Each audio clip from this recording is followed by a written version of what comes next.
Hello children, welcome to the online teaching session of class 5. Today I will teach you the poem My Shadow.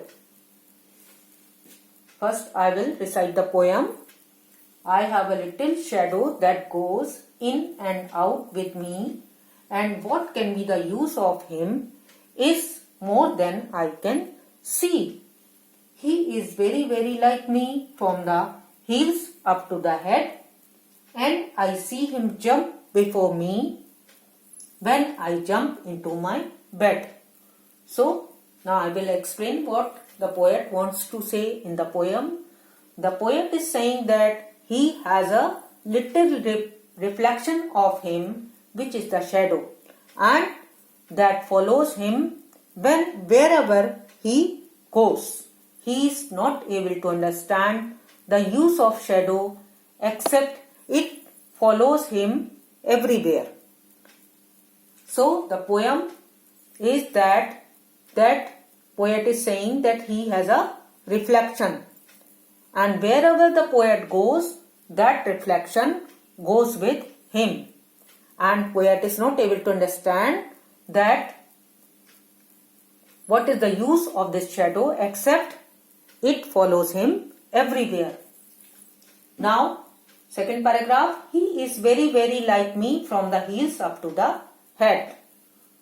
The shadow is exactly like the poet from the heels up to the head, and I see him jump before me when I jump into my bed.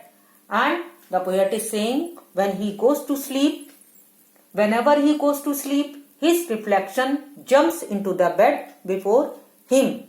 The reflection goes faster into the bed than the poet. The funniest thing about him is the way he likes to grow, and it is very funny the way the shadow increases in size. The shadow grows immediately, whereas the children take time to grow up, as it is said, not at all like proper children, which is always very slow. The shadow does not grow as the children grow. Children grow very slowly, but the shadow grows very fast. For he sometimes shoots up taller like India rubber ball. Now the poet is comparing the shadow with India rubber ball, because in the same way the rubber ball bounces up and down, in the same way the shadow grows big and small. So he is comparing the shadow with India rubber ball, and he sometimes gets so little that there is none of him at all, and sometimes the shadow becomes so small that nobody is able to see him. So children, this for today only this much. Thank you and have a nice day.